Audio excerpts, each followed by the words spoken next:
Hi friends, welcome to my channel YS village women. ఈరోజైతే ఒక మంచి రెసిపీ అయితే చేయబోతున్నాను ఫ్రెండ్స్. ఏంటంటే పీతలు పులుసు అయితే చేయబోతున్నాను. చూడండి, ఇవి పీతలు అనమాట. ఇలా క్లీన్ చేసి పెట్టుకున్నాను. ఇవి అయితే 1/4 కేజీ పీతలు ఫ్రెండ్స్. చూడండి, అంత అయితే ఇలా క్లీన్ చేసి అయితే పెట్టుకున్నాను. ఇప్పుడు ఇది ఎలా చేయాలో, ఇందులోకి ఏమేమి వేయాలని అయితే చూపిస్తాను. ముందుగా అయితే ఇలా క్లీన్ చేసి ఇలా పెట్టుకున్నాం కదా.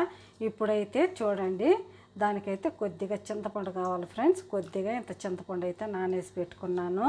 దాంట్లోకి ఏమేమి మసాలా కావాలంటే చూడండి, కొద్దిగా ధనియాలు, కొద్దిగా ఎండు కొబ్బరి, కొద్దిగా అల్లము, తెల్లగడ్డ, 2 మిరియాలు, గసగసాలు, కొద్దిగా లవంగాలు, కొద్దిగా దాల్చిన చెక్క అనమాట. చూడండి, ఒక టమాటా, ఒక ఎర్రగడ్డ అనమాట. అంతే ఫ్రెండ్స్, చాలా ఈజీ. 1/4 కేజీ కొద్దిగానే కాబట్టి నేను కొద్దిగానే తీసుకున్నాను ఫ్రెండ్స్. చూడండి, ఇప్పుడైతే ఈ మసాలా అయితే నేను రోట్లో దంచుకొని వేసుకుంటాను. ఎక్కువ మసాలా అయితే వేయను, ఎందుకంటే కొద్దిగా నీసు వాసన ఉంటుంది కాబట్టి కొద్దిగా ఇంత మసాలా అయితే సరిపోతుంది. ఇప్పుడైతే చింతపండు వేస్తున్నాం కాబట్టి మసాలా కొద్దిగానే వేసుకోవాలి. టమాటా కూడా వేస్తున్నాం కాబట్టి కొద్దిగానే చింతపండు వేసాను ఫ్రెండ్స్. ఇప్పుడైతే ఈ మసాలా దంచుకొని వచ్చేసి ఈ కూర ఎలా చేయాలో మీకు చూపిస్తాను. పీతల పులుసు రండి చేద్దాం. పీతల పులుసు చూడండి, నేనైతే ఇది రోట్లో గబగబా ఇలా దంచుకొని వచ్చాను అనమాట. ఇప్పుడైతే కూర అయితే ఎలా చేసుకుందామో చూపిస్తాను, రండి చేద్దాం ఫ్రెండ్స్. చూడండి, ఇప్పుడైతే స్టీల్ది ఒక పెనం అయితే పెట్టేసుకున్నాను, గిన్నె. ఇప్పుడు ఇందులో అయితే 1 స్పూను ఆయిల్ వేసుకుందాము. కొద్దిగా ఆయిల్ ఫ్రెండ్స్. ఆయిల్ అయితే వేడెక్కనిద్దాం ఫ్రెండ్స్. చూడండి, ఆయిల్ అయితే హీటెక్కింది కదా. ఒక 2 మెంతులు గింజలు వేసుకోవాలి ఫ్రెండ్స్. ఒక 4-5 ఎక్కువ వేస్తే చేదు వస్తుంది, అందుకని నేను కొద్దిగా వేసాను అనమాట. ఇప్పుడైతే ఆవాలు, జీలకర్ర చిటపట్లాడనిద్దాం ఫ్రెండ్స్. ఆవాలు జీలకర్ర చిటపట్లాడాయి కదా. ఇప్పుడు మనం ఇందులో కరివేపాకు, ఎర్రగడ్డ వేసేసుకుందాం. ఎర్రగడ్డ కూడా బాగా ఫ్రై చేసుకుందాము. తర్వాత మనం మసాలా వేసుకుందాము. ఇప్పుడు ఎర్రగడ్డ అయితే కొద్దిగా బ్రౌన్గా ఫ్రై అవ్వాలి ఫ్రెండ్స్. ఫ్రై చేసుకుందాము ఎర్రగడ్డ. చూడండి, ఎర్రగడ్డలు కొద్దిగా బ్రౌన్గా వచ్చాయి కదా. ఇప్పుడు మనం ఇందులో మసాలా వేసేసుకుందాం. చూడండి, దంచుకున్న మసాలా కొద్దిగా ఇందులో వేసేసుకుందాం. మసాలా ఇలా కొద్దిగా ఫ్రై చేసుకున్న తర్వాత ఇందులో టమాటాలు వేసుకుందాం. చూడండి ఫ్రెష్ మసాలా అయితే బాగా ఫ్రై అయింది కదా. చూడండి, ఆయిల్ కూడా బయటకు వస్తుంది కదా. ఇప్పుడు మనం ఇందులో టమాటాలు కూడా వేసుకుందాం, ఎందుకంటే మనం చింతపండు కూడా వేస్తున్నాం కదా, అందుకే ఒక టమాటా తీసుకున్నాను. ఇప్పుడైతే కొద్దిగా ఉప్పు, పసుపు వేసుకుందాం ఫ్రెండ్స్. చూడండి, సరిపడా ముందు కొద్దిగా వేసుకుందాము, తర్వాత చూసుకొని వేసుకుందాము. ఇప్పుడు ఇందులోనే కొద్దిగా పసుపు కూడా వేసుకుందాం. చూడండి, కొద్దిగా పసుపు. ఇప్పుడు అంతా వేసుకొని ఇలా కలిపెట్టుకోవాలి. కలిపెట్టుకొని సిమ్లో పెట్టుకొని మూత పెట్టుకుందాము. టమాటాలని కొద్దిగా మగ్గనిద్దాం. మూత పెట్టేసుకుందాం. ఒకసారి మూత చూసుకుందాము.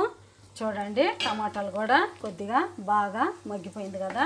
ఇప్పుడు ఇందులో మనం పీతలు వేసేసుకుందాము. కొంతమంది ఎండ్రకాయలు అంటారు, కొంతమంది పీతలు అంటారు ఫ్రెండ్స్. నేనైతే పీతలు అని చెప్తాను, మాకైతే ఎండ్రకాయలు అని అంటారు. మేమైతే ఎండ్రకాయలు అని అంటాము. ఇప్పుడైతే ఎండ్రకాయలు ఇందులో వేసేసుకుందాము.